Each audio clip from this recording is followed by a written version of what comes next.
اللہ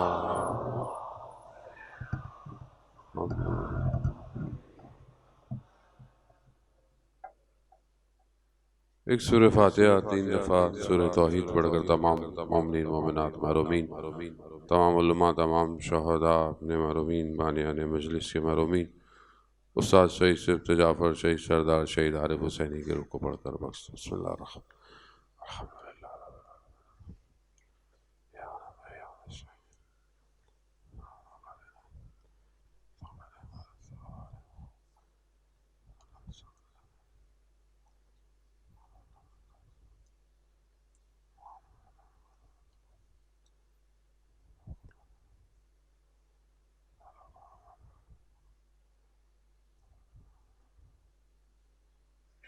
امام زمانہ کی سلامتی کے لیے ایک دفعہ صلوات پیش۔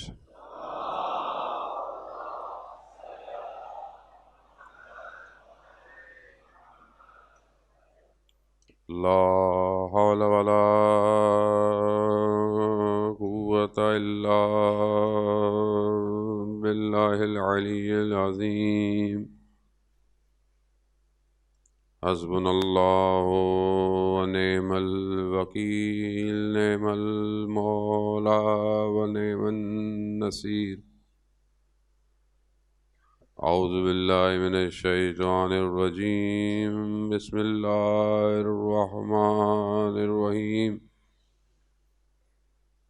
الحمد للہ الذی یؤمن الخائفین وینجی الصالحین ویضع المستکبرین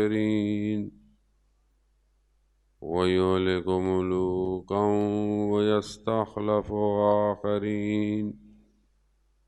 والصلاة والسلام علی رسول ثقلین، محبوب رب المشرقین والمغربین، جد الحسن والحسین، نبینا سیدنا بالقاسم محمد۔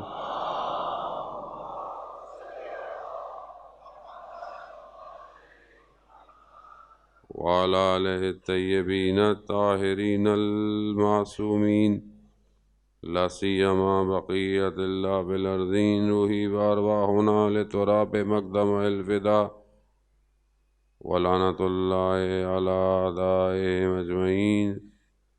بسم اللہ الرحمن الرحیم۔ رب اشرح لی صدری ویسر لی امری واحلل عقدۃ من لسانی یفقہوا قولی۔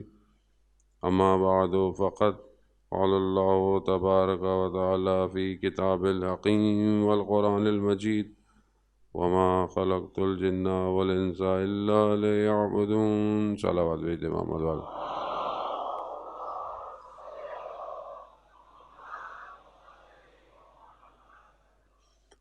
عزیزان محترم، ایام فاطمیہ سلام اللہ علیہا کے سلسلے کی ایک اور مجلس سے آپ کی خدمت میں چند عرائض آپ کے اذان عالی میں منتقل کرنے۔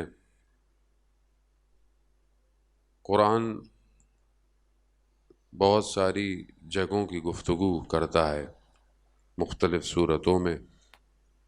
ان جگہوں میں ایک چیز جس کے قرآن میں کئی جگہ پر ذکر ہے، وہ لفظ بیت کا ذکر ہے۔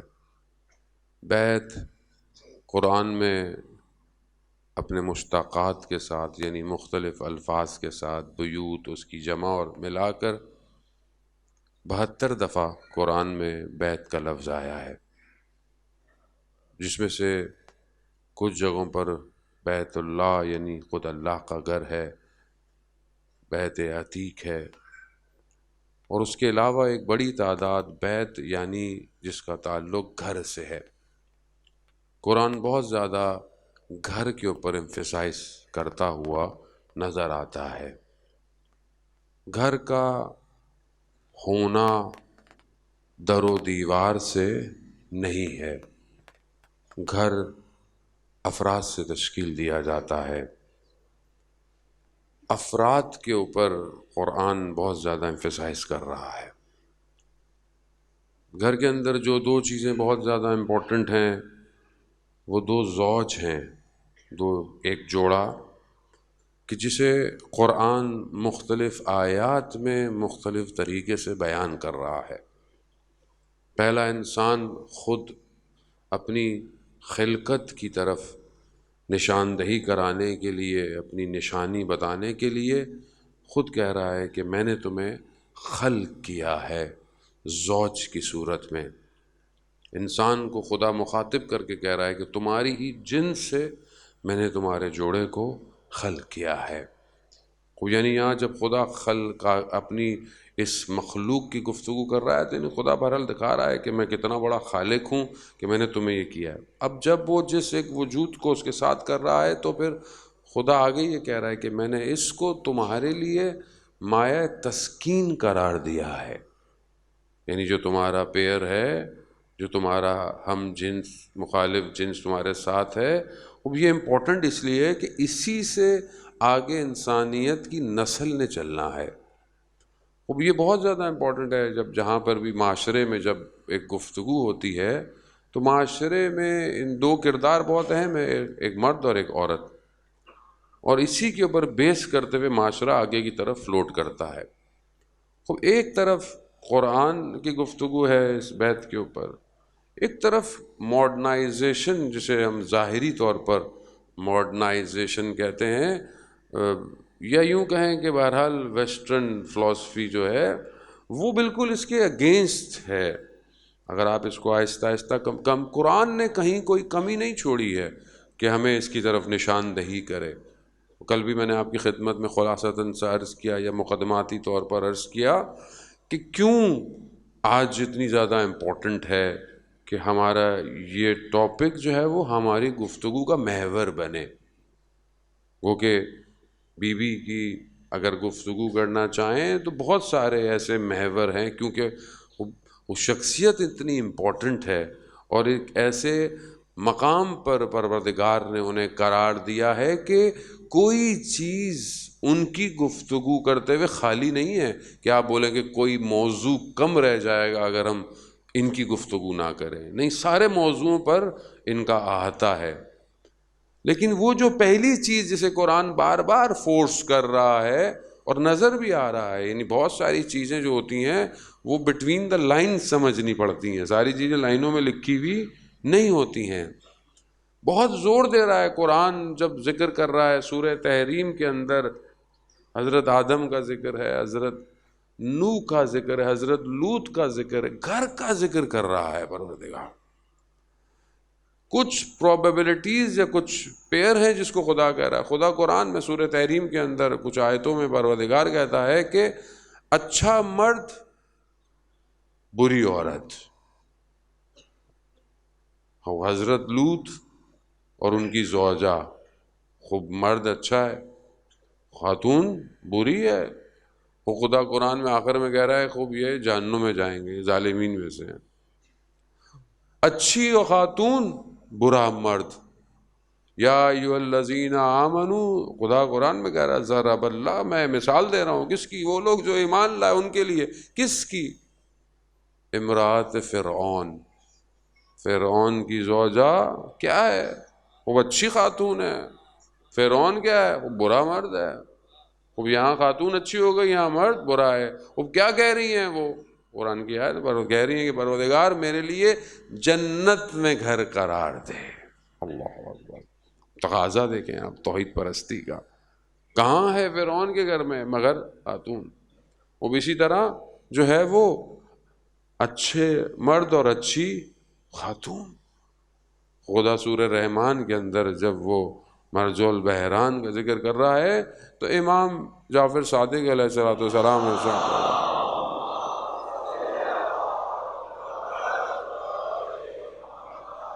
یہ جو بحرین ہیں وہ فرماتے ہیں کہ یہ مولا کائنات اور سیدہ ہیں، یہ دو ایک ایسے عمیق دریا ہیں، اتنے گہرے دریا سمندر ہیں کہ دونوں ایک دوسرے سے پھر بھی برابر میں شامل نہیں ہوتے، اور ان کے درمیان میں جو برزخ ہے قرار دیا، کہا وہ رسول خدا کی ذات ہے، اور لولو المرجان جو ہیں وہ حسن اور حسین ہیں جو ان دریاؤں سے باہر آئے ہوئے ہیں۔ خوب یہ دو بہترین، مرد بھی بہترین ہے اور خاتون بھی بہترین ہے. خوب یہ قرآن ان کی مثال دے رہا ہے. کس کے لیے دے رہا ہے؟ یا ایھا الذین آمنو، اے وہ لوگ جو ایمان لے کر آئے. خوب آئے اب ہمارا گھر اس میں سے کس کی طرف بڑھ رہا ہے؟ کیا ہمارا گھر قرآن کی سورہ بہت سادی سی، میں تفسیر میں وہ بہت زیادہ گہرا پڑھا ہوا طالب علم نہیں ہوں، سادی سی جو سب سے آسان تفسیر جو ہم سب سمجھ سکتے ہیں وہ تفسیر نور ہے آیت اللہ مغارم شرازی کی، کہ بہرحال وہ اردو کے اندر بھی ہے، انٹرنیٹ پہ بھی ہے، PDF بھی. آج کل تو کسی سے کہیں کہ یہ کتاب آئی ہے، ابھی یہ کتاب ہم نے، ہمارے دوست ہیں پروفیسر ثقلین زیدی صاحب جو مجلس میں ہوں گے یقیناً یا پہنچنے والے ہوں گے، انہوں نے کتاب ترجمہ کی ہے. شاید یہاں پر وہ کہہ بھی رہے تھے کہ شاید وہ کتاب اویلیبل ہوگی. بہرحال کتاب پہ افزی گفتگو کریں گے، لیکن میں نے کئی لوگوں بولا کہ کتاب آئی ہے، کتاب پڑھ لیجئے یا لے لیجئے. تو کہنے لگے مولانا صاحب PDF میں ہے یہ کتاب. بھائی اگلے نے پرنٹ کرائی ہے، گو کہ ان کا مقصد کمرشل نہیں ہے، لیکن بہرحال آپ کتاب تو خریدیں. کتاب کی اپنی ایک کیفیت ہے، اس کی اپنی ایک حیثیت ہوتی ہے، لیکن ہر کسی کو PDF چاہیے. اچھا PDF دے بھی دیں تو پڑھیں گے کیا؟ تو پھر بھی تفسیر نور PDF میں موجود ہے، اگر آپ پڑھنا چاہیں اردو ترجمے کے ساتھ آپ پڑھ لیں. اسی میں جب قرآن ان آیتوں کا ذکر کر رہا ہے گھر کا اور تسکین، خوب مایہ تسکین کا مطلب کیا ہے؟ سکون کا مطلب کیا ہے؟ سکون کا مطلب یہ ہے کہ انسان پوری دنیا میں پریشان ہو، باہر پریشان ہو، اس کی چیزیں پریشان ہوں، جب وہ گھر میں آئے تو اسے کیا ملنا چاہیے؟ اسے سکون ملنا چاہیے. اب یہ آج معاشرے میں کیا یہ ہم سکون پرووائڈ کر رہے ہیں؟ صرف جو ہے وہ بدن کے سکون کی بات نہیں کر رہا قرآن پورے وجود کے تسکین کی بات کر رہا ہے. وہ آئیں دیکھیں اس گھر میں سکون کیسا ہے. اس گھر میں سکون ایسا ہے کہ مولا کائنات حضرت علی ابن ابی طالب علیہ السلام صلی اللہ علیہ محمد خود بی بی کی شہادت کے کئی عرصے بعد خود مولا فرماتے ہیں کہ میں جب بھی گھر میں داخل ہوتا تھا اور میری نگاہ سیدہ پر پڑتی تھی تو میرا غم، میرا حزن ختم ہو جاتا تھا. مایہ تسکین ہونا چاہیے خاتون کو. جب ہم یہ کہتے ہیں کہ اللہ ہماری بیٹیوں کو جو ہے وہ سیدہ سلام اللہ علیہ کی سیرت عطا فرما، وہ یہ ایک سیرت ایک یہ ہے کہ یہ جب اپنے گھروں کو جائیں تو جو ان کا مرد جب گھر میں آئے تو اس کو سکون ملنا چاہیے. تو خوب یہ ظاہر ہے یہ سکون ایک دو دن میں تو ملتا نہیں ہے، خوب اس کی تربیت کرنی پڑتی ہے. چہرے پہ اطمینان کیسے نظر آتا ہے؟ وہ کہ انسان کے اندر پریشانی کا باعث ہو. اور جانے محترم دو طرح کی ثروتیں ہیں، یعنی ثروت یعنی دولت. ایک ظاہری ثروت ہے کہ انسان ظاہری طور پر مال و دولت جمع کرے. ایک باطنی ثروت ہے، لوگ ظاہری طور پر امیر ہوتے ہیں لیکن باطنی طور پہ فقیر ہوتے ہیں. یہ کب آپ کو اندازہ ہوتا ہے؟ جب آپ اس سے ملتے ہیں، اس سے کوئی کام پڑ جائے، آپ کا کوئی زندگی میں کوئی ایسا واقعہ پیش آ جائے کہ جہاں وہ اس کو کچھ کرنا پڑے تو آپ کو لگے یار یہ تو اندر سے فقیر آدمی ہے، یہ تو اندر سے خالی ہے، کھوکھلا ہے، باہر سے اپنے آپ کو اتنا بڑا بنا کے گھوم رہا ہے. اور آج کی دنیا ہے ہی ایسی. آج کی دنیا ہمارے ظاہر کے لیے بنی ہوئی ہے. جتنی جو کشش ہے اس کے اندر، جتنا اس کے اوپر کام ہو رہا ہے، صرف ظاہر کے اوپر ہو رہا ہے. کپڑے ایسے ہونے چاہیے، لباس ایسا ہونا چاہیے، یہ برانڈ ہونا چاہیے، جوتے ایسے ہونے چاہیے. آدمی، میں افریقہ جانا زیادہ ہوتا ہے میرا، ظاہری طور پر سیاہ پوست، آپ کو پتہ ہے غریب ممالک میں ایک اچھی بڑی تعداد ان کی غربت کے اندر ہزار ہے، ان کے جتنے بھی معدنیات اور خزانے ہیں وہ نوچ ڈالے ہیں استعماری طاقتوں نے. لیکن ظاہری طور پر لیکن وہ جیسا بھی ہوتا ہے اس کو ہوتا ہے ظاہر جو بھی ہو، میرا خون اچھا ہونا چاہیے. ہمارے یہاں بھی یہ بہرحال ہے، کچھ ہو نہ ہو. اچھا بعض اوقات لوگ دوست سے بات آتے ہیں، کو میسج کرتا ہے بڑی مشکلات ہے، بڑی تنگی کی حالات ہے، لیکن واٹس ایپ چل رہا ہے. بندہ سوچتا ہے کہ یار مطلب اگر بہت مشکل تھی تو انٹرنیٹ کا پیکج کیسے خرید لیا اس نے. لیکن یہ ضروری ہے، یعنی باقی کچھ ہو نہ ہو یہ ضرور چلنا. خوب اس طرح ظاہری دنیا ہمارے ظاہر کو بنانے میں لگے اور ہم بھی اسی میں بھاگ رہے ہیں. ہم اپنے گھر کو بھی اسی دوڑ میں لے کے جاتے ہیں، اپنے بچوں کو بھی بیٹا 100 میں سے اتنے نمبر لانے ہیں، تم نے یہ کاغذ ضرور لینا ہے، یہ ڈگری ضرور لینی ہے، تم نے یہ کرنا ہے، تم نے وہ کرنا ہے، تم نے انجینئر بننا ہے، ڈاکٹر بننا ہے، فلانی نوکری کرنی ہے. یہ نہیں بتاتے کہ تم نے اپنے باطن میں انسان بننا ہے. وہ پوری طاقت اسی میں لگی ہوئی ہے نا، پوری انرجی یہی ہے. یعنی معاشرے کی بھی انرجی یہی ہے، اطراف کی بھی، اسکول بھی یہی پڑھا رہے ہیں. اسکول کا ایجوکیشن سسٹم کیا ہے ہمارا؟ ایجوکیشن سسٹم ہمیں غلام بنا رہا ہے، آزاد تھوڑی بناتا ہے. وہ آپ دیکھیں بچہ ابھی KG1 KG2 یا اس میں جاتا ہے، کنڈر گارڈن میں جاتا ہے، اس وقت سے لے کے ماں باپ اس کے خواب بننا شروع کر دیتے ہیں. یہ بنے گا کیا؟ اس بننے کے لیے ٹیوشن میں بھی جائے گا، یہاں بھی جائے گا، وہاں بھی جائے گا، فلانا بھی جائے گا، محنت کرے. بچے کو قرآن پڑھایا؟ ہاں مسجد کے مولانا ہیں وہ پڑھا دیتے ہیں، تھوڑا بہت قاری واری ہیں یا محلے میں باجی ہیں وہ قرآن پڑھا دیتی ہیں.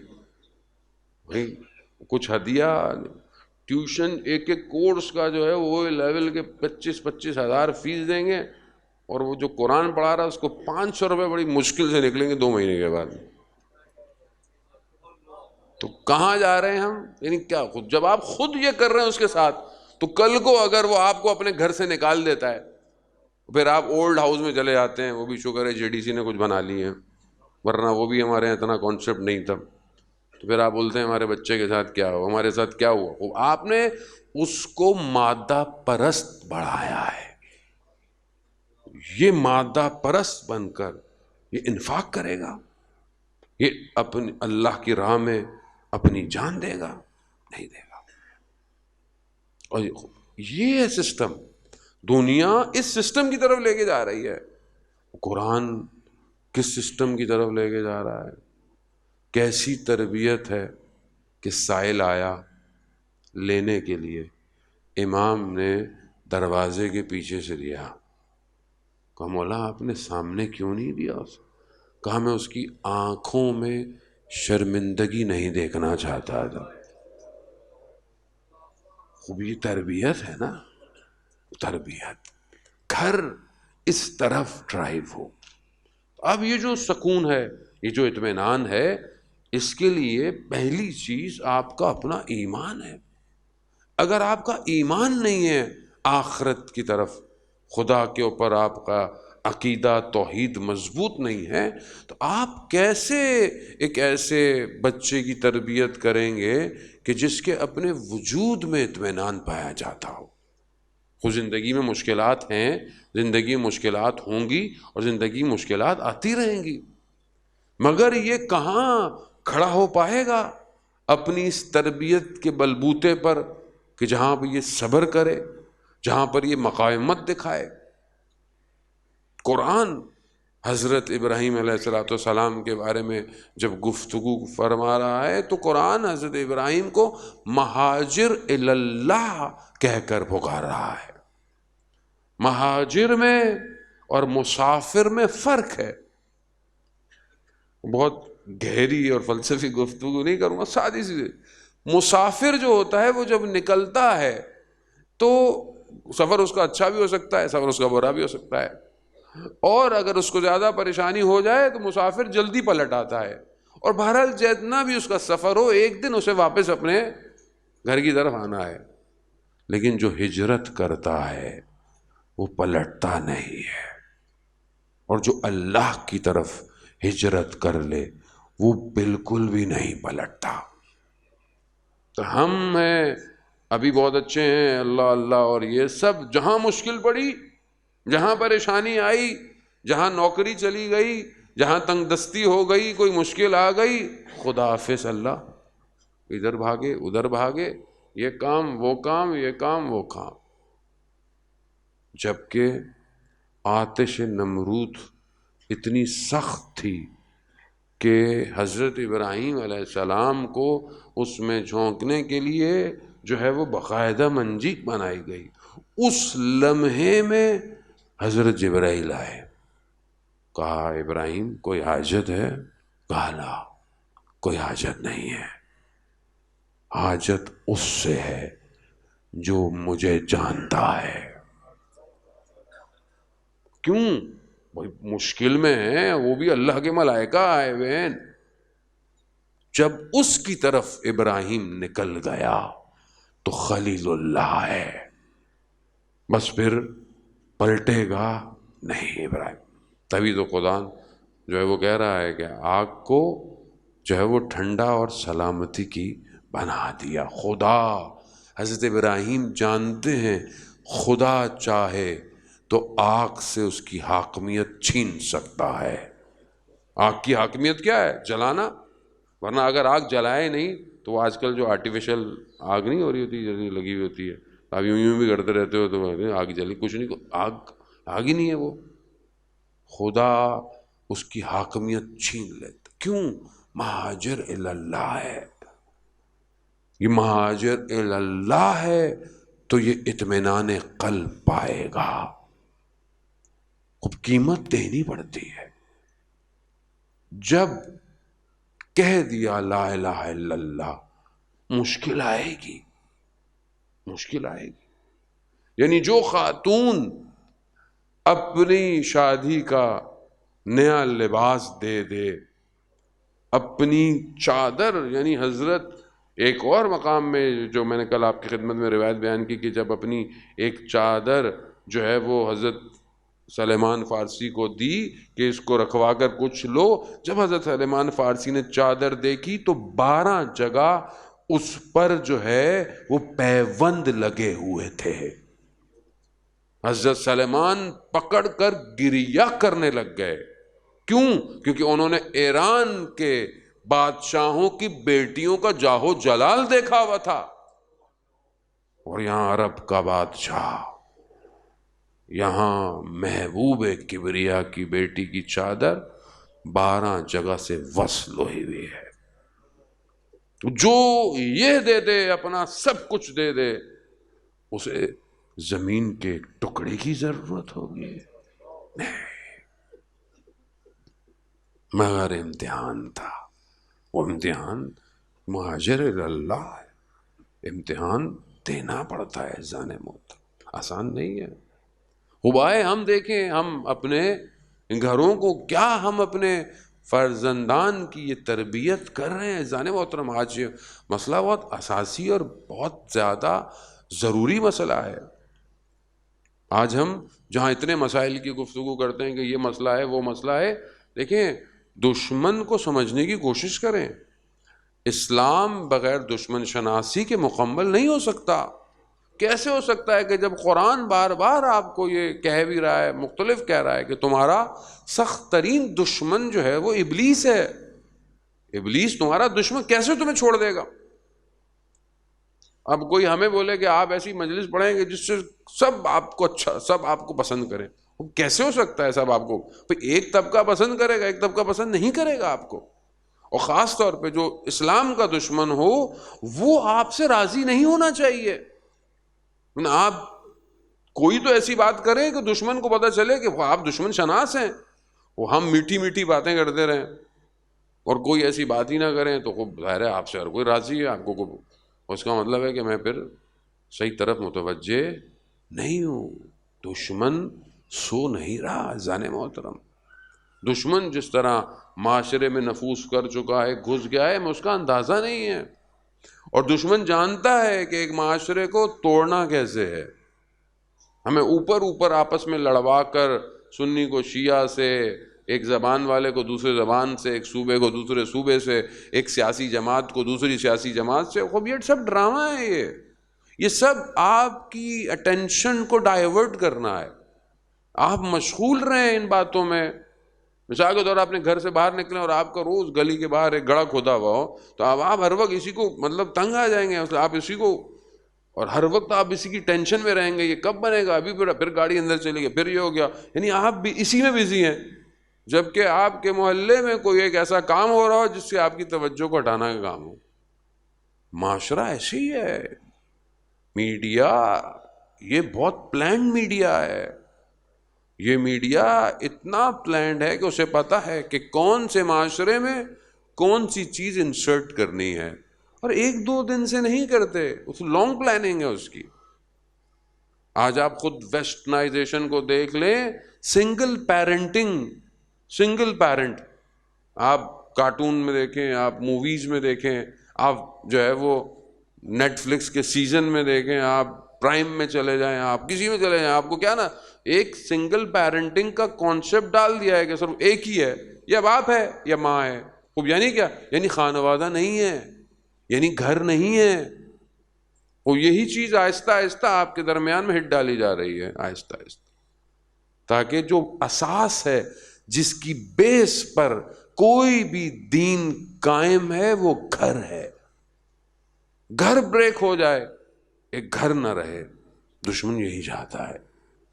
یہ جتنی بھی آج آپ دیکھیں کہ لسٹ ہے پوری, اور یہ سب اسٹیٹسٹکس اور ڈیٹا ہے کہ کتنے دنیا کے چینل ہیں. اب تو خیر سیٹلائٹ پہ بھی ساری چیزیں, انٹرنیٹ پہ ہی آ گئی ہیں ساری چیزیں.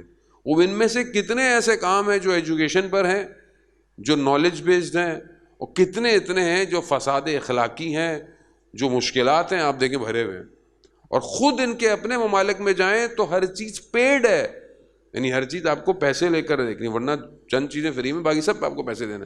اور ہمارے جیسے ممالک میں یہ ساری چیزیں فری ہیں. 1-2 ہزار روپے میں پتہ نہیں کتنے میں کتنا 100 GB آپ فری ہیں. آپ وہاں آپ لے لیں ذرا جا کے GB, آپ کو پتہ چل جائے گا کتنے آپ کو پیسے دینے ہیں.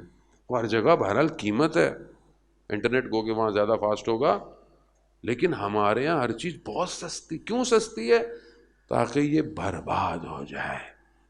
یہ جوان رات کو بیٹھ کر کیا دیکھے گا, روکو نہیں اسے. آج گاؤں دیہاتوں میں جائیں, ہم تبلیغ پہ جاتے ہیں, آپ کو ہمیں لوگ بڑی پذیرائی کرتے ہیں, جبکہ بہت چھوٹا سی جگہ ہوگی, دور ہوگی, شہر کی مین سڑک سے بھی پتہ نہیں کتنے گھنٹے لے کے اندر جائیں, لیکن لوگ بڑا استقبال کرتے ہیں. تو ہمیں بڑا ہوتا ہے کہ کیوں, اسی انٹرنیٹ کی وجہ سے کہ لوگ وہاں بیٹھے ہوئے بھی آپ کو دیکھ رہے ہیں. خوب یہ بہرحال اچھی بھی چیز ہے, لیکن بنائی جس نے اس کی نیت اچھی نہیں ہے. اگر آپ نے اس کو صحیح استعمال کر لیا تو یہ آپ کی سمارٹنیس ہے, ورنہ وہ آپ کو اسی میں گھمانا چاہتا ہے. انسان محترم, خوب گھر اسی لیے بہت امپورٹنٹ ہے, کیونکہ گھر ان چیزوں کو سولو کر سکتا ہے. جب آپ باہر سے ایک جگہ پہ آئیں, یہ گھر ایسا ہونا چاہیے کہ یہ اینٹی وائرس ہو. کیوں کہا گیا کہ ماں باپ بچوں کے دوست ہوں؟ کیوں؟ کیونکہ اگر دوست نہیں ہوں گے تو یہ جو باہر دیکھے گا یہ آ کے آپ سے ذکر نہیں کرے گا, یہ آپ کو بتائے گا نہیں کہ آج کلاس میں کیا ہوا, آج وین میں کیا ہوا, آج کالج میں کیا ہوا, نہیں بتائے گا آپ کو. اب آپ اکھڑے رہیں تو بچہ تو کہے گا ابا سوئیں گے کب, ابا نہیں آئے, اچھا ہی ہوا نہیں آئے, دیر سے آئے. کیوں؟ کیونکہ آپ نے وہ بانڈ نہیں بنایا. یہ بانڈ ضروری ہے ذہن محترم. آج کے سسٹم نے, میں بہت زیادہ ڈیٹیل میں نہیں جانا چاہتا اتنا زیادہ اس گفتگو سے میں, لیکن سسٹم ڈیزائنڈ ایسا کیا گیا ہے کہ ہر شخص اپنی ذات میں پھنس جائے. یعنی باپ آفس سے آئے تو ایک تو آفس کا لوڈ اتنا ہو کہ اسے گھر میں آگے بھی آفس کا کام کرنا ہے, یا پھر سوشل میڈیا. اب آپ گھر میں آپ ماحول دیکھیں کہ ہر شخص اپنی ایک آئیڈینٹی کے ساتھ بزی ہے. شاید بزرگ ہمارے جو بیٹھے ہوں شاید وہ اتنا زیادہ, ان کی بھی مجبوری ہو گئی کہ بچے باہر ہیں تو بات کیسے کریں, فون تو یوز کرنا ہی ہے. ماں اپنی آئیڈینٹی کے ساتھ, بچے اپنی خطرناک. خاص طور پر میں والدین کو کہہ رہا ہوں, میں بچوں کو تو نہیں کہہ سکتا, بچوں کو, والدین کے منیمم آپ 16 سال تک بچے کو انسٹاگرام کی ID نہیں دیں. یہ بہت مضر ہے. 16 سال بعد تک تو اس کو روک کے رکھیں, جب وہ ذہنی بلوغت تک پہنچے تب اس کو دیں, اس کو کم سے کم پتا تو اچھا گیا برا گیا. اس کے بعد ظاہر ہے پھر 18 سال ہوگا, پھر بہرحال اگر آپ اپنی تربیت کریں, باقی خدا اس کی خود حفاظت کرے. ہم اپنے 8-9 سال کے بچوں کو انسٹاگرام دیا ہوا ہے. آئیڈیا بنائی ہوئی ہیں، بیٹا منقبت پڑھ کے اپلوڈ کر دو، کتنے لوگ اس کی منقبت دیکھ رہے ہیں، بیٹا یہ ڈال دو، بیٹا وہ ڈال دو، آپ اپنی آئی ڈی پہ ڈال دیں. آپ کو پتہ ہی نہیں ہے کہ اس کا الگورتھم اتنا خطرناک ہے کہ وہ برباد کر دے گا آپ کے بچے کو. لوگوں نے خودکشیاں کر لی ہیں، لوگ ذہنی مریض ہو گئے ہیں. کیوں؟ کیونکہ اسے گھر کو برباد کرنا ہے. تو یہی بچی جو 9-10 سال سے انسٹاگرام یوز کرے گی، اب آپ اس کی 18-20 سال میں شادی کریں، 10 سال میں اس کے ذہن کے ساتھ کیا کام ہوا ہے، پھر 6 مہینے بعد طلاق نہیں ہوگی تو کیا ہوگا؟ کیا ہوگا مجھے آپ بتائیں. اب آج کل تو آپ کہیں دوسرے ممالک کا ویزا لیں تو آپ سے پہلے ساری آپ کی سوشل آئیڈیا مانگتے ہیں. کیوں مانگتے ہیں؟ کہ میں پچھلے اس کے 1-2 سال میں دیکھوں کہ اس نے کس چیزوں کو اپلوڈ کیا ہے، کس چیزوں کو لائک کیا ہے، کس چیزوں کو ڈس لائک کیا ہے. کیوں؟ تاکہ آپ کی پرسنالٹی پتہ چل سکے کہ مذہبی ہے، غیر مذہبی ہے، لاؤبالا ہے، ہر چیز دیکھتا ہے، ہر چیز سنتا ہے. وہی ہمارے کام کا ہے. اب آپ آج کل جو مسائل ہیں جانے میں، تو یہ مسائل بہت حقیقی مسائل ہیں. یہ آپ کو نہیں پتا آپ کا بیٹا بیٹی کس سے بات کر رہے ہیں. اتنا عام ہو گیا ہے محرم نامحرم کی گفتگو کہ مثلا اب یہ فرق ہی ختم ہو گیا ہے. اور یہ جو ڈرامے ہم دیکھ رہے ہیں جو ہمارے یہاں بن رہے ہوتے ہیں، اس کا سسٹم ہی یہی ہے. یہ چند چیزیں انہوں نے اپنے فنگر پوائنٹس پہ رکھی ہوئی ہیں الگ الگ.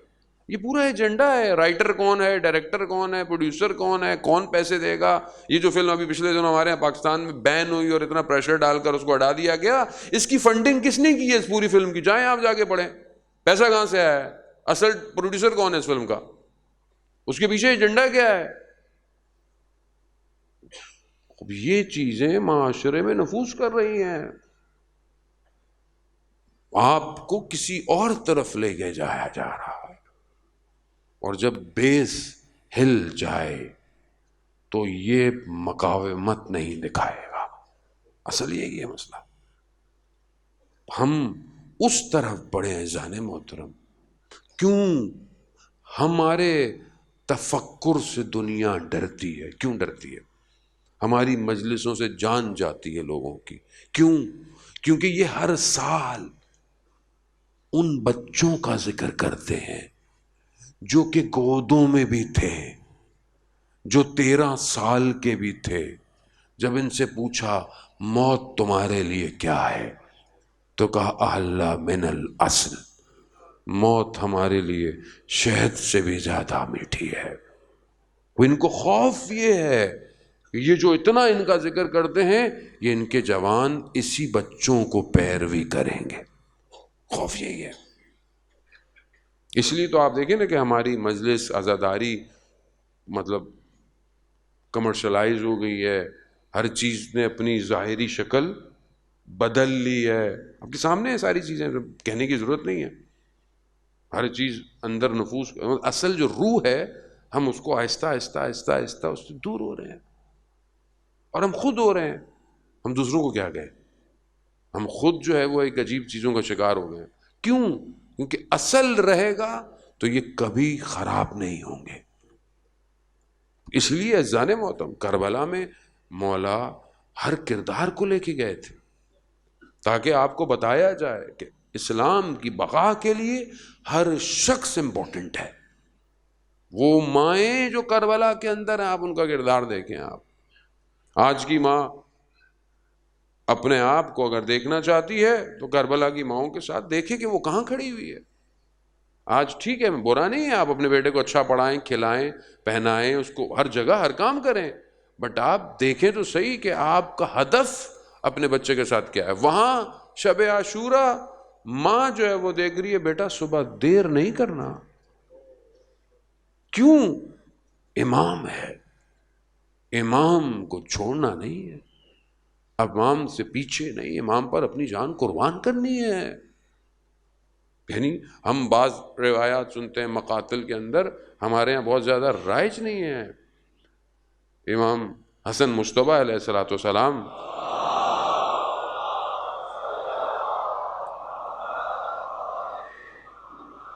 امام کا بیٹے ہم قاسم کا ذکر ہمارے ہاں زیادہ ہوتا ہے، جناب قاسم کا ایک اور بیٹا عبداللہ ہے جو آخری وقت میں جب مولا جو تھے ان کے اوپر یہ سوار ہوئے تھے لعین، اس وقت میں آ کر اس نے اپنے چچا کے اوپر اپنی جان کا نذرانہ پیش کیا ہے، چھوٹا سا ہے۔ کیوں؟ کیونکہ بتایا گیا ہے کہ امام کتنا امپورٹنٹ ہوتا ہے۔ امام، کیا ہم اپنے معاشرے کو اس طرف موو کر رہے ہیں کہ جو محور جس کا امام ہو؟ امام کے بغیر امت ڈیزائن نہیں ہو سکتی۔ اس امت کو ڈیزائن ہونے کے لیے امام کی طرف بڑھنا۔ اب یہ نہیں کہ آپ بولیں کہ کوئی امام نہیں ہے، امام غیبت میں، امام غیبت میں ہے تو کیا ہوا؟ مگر حدیث نہیں سنی خود کہ جس طرح بادل اگر سورج کے سامنے آ جائیں تو مگر کیا خورشید کی روشنی سے انسان فائدہ نہیں اٹھاتا ہے۔ غیبت بالکل ایسی ہے، غیبت میں ہم امام سے بالکل ویسے ہی مستفید ہوتے ہیں۔ لیکن جو لوگ اپنی زندگی کو ویسے گزارتے ہیں کہ جیسے ظہور میں گزارنی ہے، ان کو کوئی فرق نہیں پڑتا۔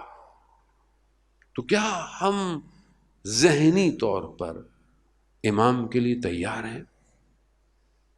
مطلب میں اپنے بچے کو بڑا کر رہا ہوں، پڑھ رہا ہوں، بس یہ بڑا ہو گیا، کالج میں آیا، یونیورسٹی میں آیا۔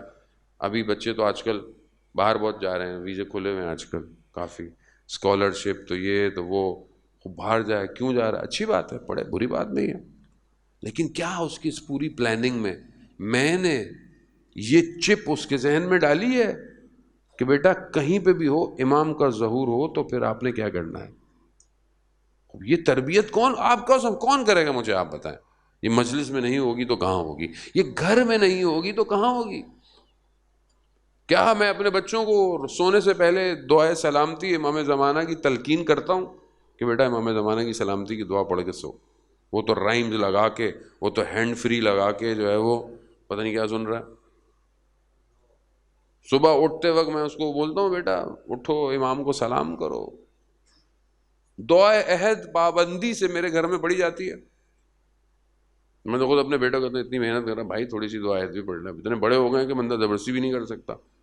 بھائی دعائے عہد تو پڑھ لو یار، مطلب امام کو یاد کر لو۔ پھر بولتے ہیں امام کے لیے کام نہیں ہو رہا۔ کیسے ہوگا کام جب آپ چند منٹ امام کو یاد نہیں کر سکتے صبح؟ یعنی امام عزیزان محترم کربلا بار بار، اور خود یہ فاطمیہ، کوئی چیز امپورٹنٹ نہیں تھی سیدہ کی زندگی میں سوائے امام علی کے۔ خود رسول خدا کی بیٹی ہیں، روایت استاد علی کہتے ہیں میں سارے متن میں، ٹیکسٹ میں، اپنے کتابوں میں نے بہت کھنگالا، ڈھونڈا کہ مجھے کسی اور کے بارے میں مل جائے کہ رسول خدا جھکتے ہوں اور ہاتھ چومتے ہوں سوائے سیدہ کے، کہا مجھے کہیں نہیں ملا۔ اور مرتب جب بھی اپنی بیٹی کو دیکھا خم ہوئے ہیں اور ہاتھ کا بوسہ لیا ہے۔ کیا مقام ہے! سیدۃ النساء العالمین ہیں اول سے آخر تک۔ یا سیدہ، 40 دن مرکب پر بیٹھ کر مدینہ کے دروازے کھٹکھٹاتی رہی۔ 40 دن، 40 دن بہت ہوتے ہیں۔ معاذ بن جبل کی خدمت میں پہنچی ہیں، بی بی نے عمومی ملاقاتیں کی ہیں لوگوں سے۔ معاذ بن جبل کی خدمت میں پہنچی بی بی، بولا کہ اور تم بھول گئے غدیر کو، وہ ہمارا ساتھ تو۔ معاذ کہتا ہے کہ سیدہ اور کون ہے؟ کہا کوئی بھی نہیں ہے۔ میں سب کے پاس گئی، کہا میں اکیلا کیا کر سکتا ہوں؟ اللہ، غربت ہے سیدہ، اس مقام عزیزان محور کیا ہے؟ کیوں جا رہی ہیں؟ امام اطیعوا اللہ اطیعوا الرسول و اولو الامر منکم۔ جب اللہ یہ کہہ رہا ہے کہ یہ جو ہے اس کی اطاعت کرنی ہے. جب اس کی اطاعت، ان کی اطاعت، تو سب سے پہلے تو سجدہ کریں گی، ظاہر ہے. وہ اگر ہم اسی کو دیکھیں تو عزیزان محترم، ہم اپنے وقت کے امام کو کتنا پکار رہے ہیں. ہم اپنے وقت کے امام کے لیے ہم نے کتنے دروازے کھٹکھٹائے ہیں، کتنے لوگوں کو تیار کیا ہے، کتنے لوگوں سے پوچھا ہے کہ تم امام کا انتظار کر رہے ہو، چلو مل کے کرتے ہیں. خوب یہ میسج ہے عزیزان محترم، یہ پیغام ہے. جب معاذ نے جب جواب دیا تو بی بی کہا کہ اب روز قیامت میں رسول تم سے بات کریں گے. بس یہ کہہ کر وہ اٹھ گئی. عزاداران محترم، لوگ آئے مولا کائنات کے پاس. ابوالحسن، یا تو فاطمہ دن میں رویا کریں یا رات میں گریا کریں. یہ ہر وقت گریا کرتی رہتی ہے، ہم آرام نہیں کر پاتے. اور جانے محترم، یہ چند گریا انسانیت کی تاریخ میں بہت معروف ہے. وہ حضرت آدم کا گریا ہے. حضرت آدم نے کتنا گریا کیا زمین پر جب آئے، بہت گریا کرتے رہے ہیں. کئی عرصے گریا کرنے کے بعد جو ہے وہ خدا نے جو ہے وہ ان کو معاف کیا، جو توبہ بہرحال. اس کے بعد حضرت یعقوب کا گریا ہے. اتنا گریا کیا آنکھیں سفید ہو گئیں، جبکہ جانتے تھے بیٹا جو ہے وہ زندہ ہے.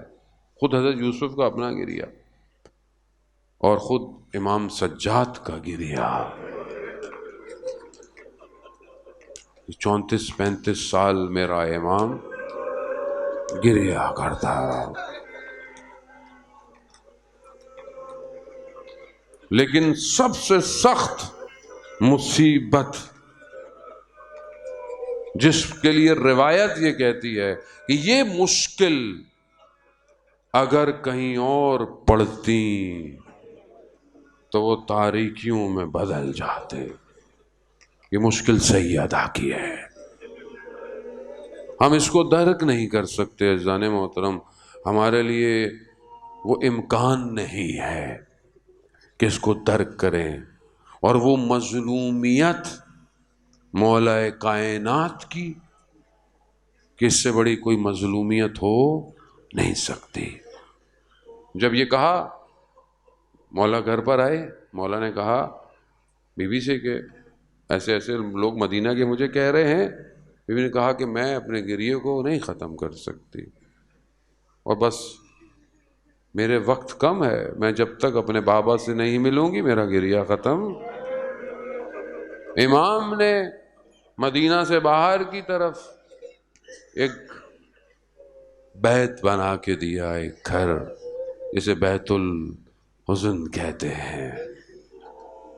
بی بی روز اپنے بچوں کو لے جاتی، صبح قبرستان سے گزرتی، گریہ کرتی ہوئی جاتی تھی، گریہ کرتی تھی. امام آتے تھے اور پھر ان کو واپس لے کر آتے تھے. عزاداران مدینہ کی خواتین جب بھی آتی تھیں، بی بی نے کبھی اپنی تکلیفوں کا اظہار نہیں کیا. جب بھی پوچھا، کہا دو ہی غم ہیں، ایک بابا کے جانے کا، ایک علی کے حق کا غم ہے. اور بدن الفاظ مقتل کے اندر ہیں، ذوب ہونے کے ہیں. یعنی ذوب ہونا کیا ہوتا ہے؟ خوب آپ جانتے ہیں، جب ایک لکوڈ، ایک ایسڈ میں سونے کو ڈالا جائے وہ گھلنا شروع ہو جاتا ہے. جو بھی ہے، بی بی اس غم میں گھلتی جا رہی تھی. وہ آخر ایسا کیا ہوا؟ یہ کون سی تکلیف ہیں؟ بس عزاداران محترم، یہ چند جملے آپ سے التماس دعا مولانا تشریف لانے والے ہیں۔ عزاداران محترم، مقاتل مختلف چیزوں کا ذکر کرتا ہے۔ میں مقتل پڑھ رہا تھا آج، میری ہمت نہیں ہوئی۔ مقتل میں ایک ہیڈنگ تھی جس پہ یہ لکھا ہوا تھا کہ وہ مصیبتیں جو سیدہ کے اوپر وارد ہوئیں،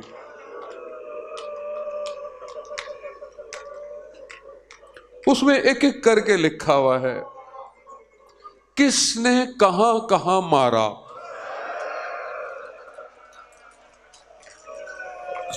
یا امام زمان،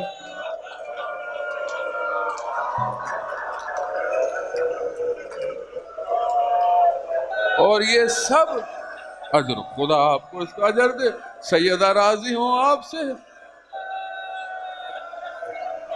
اور یہ سب، اس سب میں دروازہ نہیں ہے، وہ الگ ہے، اس میں کیا کیا ہوا نہیں پتا۔ یہ سب مدینہ کی گلیوں میں جو جو ہوا، کس نے غلاف مارا شمشیر کا، اور کہاں کہاں مارا، کس نے پہلو پر مارا، ہاتھوں پہ اتنا لگا کہ سیاہ ہو گئے۔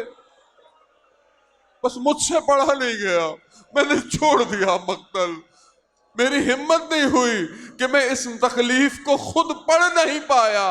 سلام ہو میرے مولا حسن پر جو بنی کوچہ بنی ہاشم میں اپنی ماں کو دیکھتے رہے، اور ساری زندگی جب بھی گزرتے تھے اور کچھ لوگوں کو دیکھتے تھے کہتے تھے کہ میں کیسے بھولوں، وہ اتنی پتلا کوچا تھا کہ میری ماں دیوار سے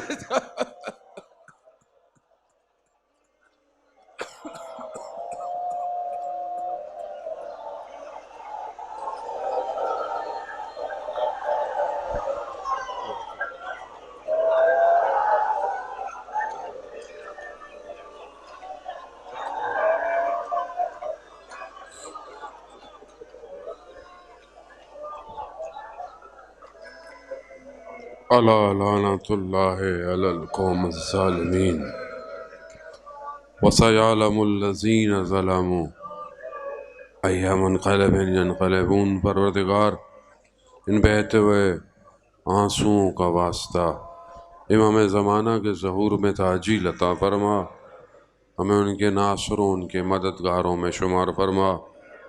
پروردگار ہماری ان زندگی کے اعمال سے بی بی کو راضی فرما۔ پروردگار امام کا ظہور اور پھر بی بی کے قاتلوں کو جلد سے جلد سزا عطا فرما۔ پروردگار حاضرین کی ہر جائز خواہشات کو پورا فرما، جتنے بھی مقروض ہیں ان کے قرضوں کو غیب سے عطا فرما، بے اولادوں کو اولاد صالح اور نیک عطا فرما۔ بہت سارے لوگ بیمار ہیں، مجھے التماس سے دعا کی ہے، کینسر کے مریض ہیں، پروردگار ان سب کو شفائے کاملہ اور عاجلہ عطا فرما۔ پروردگار جہاں جہاں بھی مجلس عزاداری ہو رہی ہے، جو بھی اس میں اپنی خدمت انجام دے رہا ہے، پروردگار انہیں جلد سے جلد اپنی بارگاہ سے اجر کثیر عطا فرما۔ ہمارے وطن عزیز پاکستان کو عزت اور استحکام عطا فرما، اس کے دشمنوں کو نیست اور نابود فرما۔ جو بھی لوگ اپنی ڈیوٹی دے رہے ہیں، پولیس، رینجرز، انتظامیہ، ٹرسٹ، اور خاص طور پہ یہ پی جے پی جن کی توسط سے یہ مجلس جو ہے وہ ہو رہی ہیں، پروردگار انہیں طول عمر اور سلامتی عطا فرما، ان کی توفیقات میں اضافہ فرما۔ اللہم ارزقنا زیارت الحسین فی الدنیا و شفاعتہ فی الآخرہ۔ صلوات بھیجتے محمد و آلہ